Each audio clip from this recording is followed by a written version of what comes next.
My friend Scott said to me, you know, remember that flight you took in August? I said, yeah, I've been thinking about it all day. He said, well, maybe you should call the FBI. And I said, I'm sure they're being inundated, but I thought it over and I called the local office. 6:45 the next morning, I got a phone call that actually wakes me up, and he said, we want to talk to you about the flight that you took in August. I said, oh, did the manifest match of any of the flights yesterday and my flight? He said, well, we can't tell you that. I said, well, look, I'll get ready and I'll come down to the Federal building. He said, we're outside your house. We'll just wait for you. Wow, 7:15. So this is 6:45 in the morning. I said, and this is the only funny part of any of this, I said, how did you know where I lived? And there was a pause. He said, we're the FBI. We're the FBI, thank you.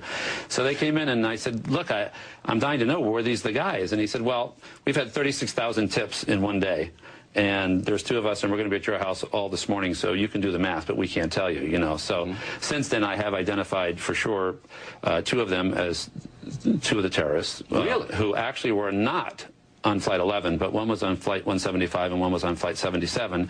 And I've been told unofficially, not by the FBI, but by someone else in actually a higher level of government, believe it or not, just through a coincidence, through a mutual friend, that all four of them were terrorists involved. As I explained to the FBI, they said, what was your first instinct? And aside from certain things like four guys getting on a transcontinental flight without any hand luggage, they said to me, you know, what did you think these guys were? I said, well, I thought they were either four law enforcement officers or four terrorists, in that they had that thing that guys who are undercover or on a mission have between each other.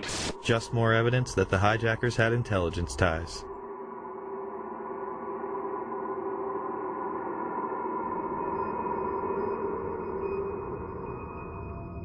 There were almost certainly other targets. Maryland's governor, on the morning of 9/11, stated that his police department had received threats prior to the attacks, not only against the targets that had been hit, but others. That came in today? Pardon? You mentioned threats on Maryland facilities. Are these threats that came in today? Yes. The head of our state police, Dave Mitchell, received a list of 11 sites across the country that were targets. Supposedly this list had been distributed prior to the explosions. Several of those sites were ones that were under attack. Another target on that morning was Air Force One. Although it is never discussed, the perpetrators of the attack somehow got top-secret codes that morning. Brian, what is the credible evidence that Air Force One could have been a target? These planes were some distance from Air Force One after all. The excuse was that, quote, we do not discuss, we do not discuss intelligence information. Air Force One has been said to be a target in the past during President Clinton's trip to Bosnia during his first term, where they stopped in Aviano and switched out into 3 transport planes. Similarly, they were escorted by fighter jets, as they have in the past, while it is not routine. The White House insisting that the evidence was, and thus the zigzag flight path from Florida to Louisiana, the Air Force is insisting that the evidence is provable and credible that the aircraft and the White House were targets. Ari Fleischer, the White House press secretary, would be pressed on this issue. Florida. If you have a threat to Air Force One, it seems as though you're raising an additional threat that perhaps we don't know about. I'm sorry? Raising an additional threat? Involving one of those planes, planes, Ari, is that where the credible threat, or can you say, are we talking about something totally different? You're asking me, in essence, what the source of information is. And I think the American people... How have we accounted for those 4 planes and what their targets were? Is there, which by deduction, you would assume there is something else that we're talking about targeting Air Force One. There Can was... you make that assumption? I'm not going to lead you any further as to speculating about what was the nature of the threat to Air Force One. But as I indicated, and I'll say it again, it was real, it was credible. Planes that we have accounted for. I'm just not going to speculate about the nature of it. On September 20th, 2001, WorldNet Daily would report much more regarding the threat. The terrorist message threatening Air Force One was transmitted in that day's top-secret White House code words. As the clock ticked away, the Secret Service reached a frightening conclusion. The terrorists had obtained the White House code and a whole set of top-secret signals. This made it possible for a hostile force to pinpoint the exact position of Air Force One, its destination, and its classified procedures. In fact, the hijackers were picking up and deciphering the presidential plane's incoming and outgoing transmissions. In the week after the attacks in New York and Washington, more hair-raising facts emerged. The terrorists had also obtained the code groups of the National Security Agency and were able to penetrate the NSA's state-of-the-art electronic surveillance system. They seemed to have at their disposal an electronic capability that was more sophisticated than the NSA. They also believe that the terrorists are in possession of all or part of the codes used by the Drug Enforcement Agency, the National Reconnaissance Office, Air Force Intelligence, Army Intelligence, Naval Intelligence, Marine Corps Intelligence, and the intelligence offices of the State Department and Department of Energy. Since no single individual has access to every top-level code at any given time, a single mole would not answer the case. It would have to be a large, widely spread number.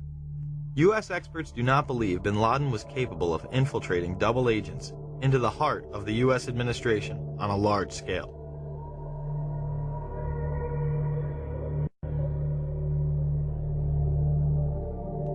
It shouldn't come as a surprise that Global Guardian, a mass Armageddon drill, was in full swing.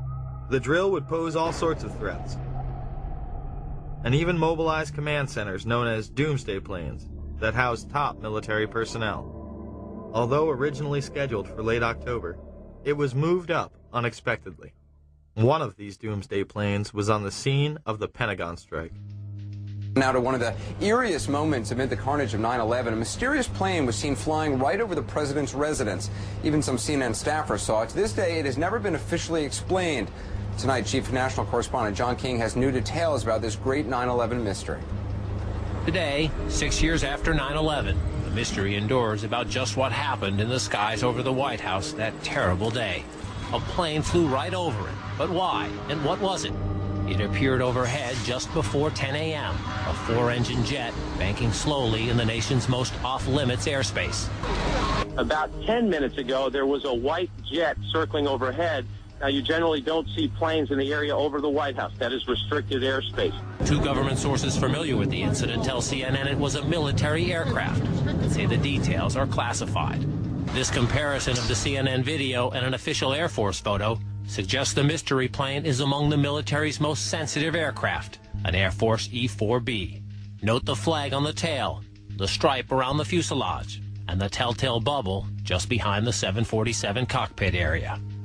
The E-4B is a state-of-the-art flying command post, built and equipped for one reason: to keep the government running no matter what, even in the event of a nuclear war. The reason it was nicknamed the Doomsday Plane during the Cold War. They exercise this type of thing all of the time, and they simply don't talk about it. So it doesn't surprise me that they are very closed-mouthed about it. Ask the Pentagon, and it insists this is not a military aircraft, and there is no mention of it in the official report of the 9/11 Commission. But 6 years later, the Pentagon, the Secret Service, and the FAA all say they, at least for public consumption, have no explanation of the giant plane over the president's house, just as the smoke began to rise across the river at the Pentagon. There is also footage of another white mystery plane in the restricted airspace over New York City before the second attack, and as the second plane strikes the World Trade Center.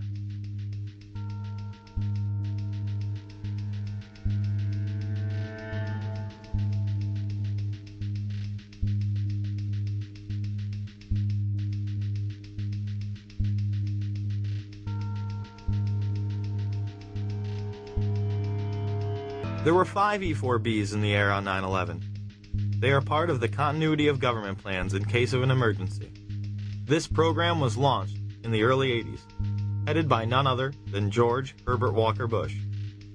Was being made to consolidate continuity of government programs across several major departments of the government under one office, which turned out later to be called the National Program Office. As I understood it, this office fell under the jurisdiction of the Office of the Vice President. Then Vice President George Bush was the first in charge. On 9/11, this program was put into effect. This next one happens a lot these days, it seems like, a story that is both reassuring and scary at the same time. This morning we learned that the vice president wasn't the only one sent to an undisclosed location on September 11th, that an entire backup government was and is still there and may be there for as long as anyone now at least can imagine. Traveling in Iowa, the president for the first time discussed a secret ongoing operation designed to keep the federal government running if Washington is paralyzed by a terrorist strike.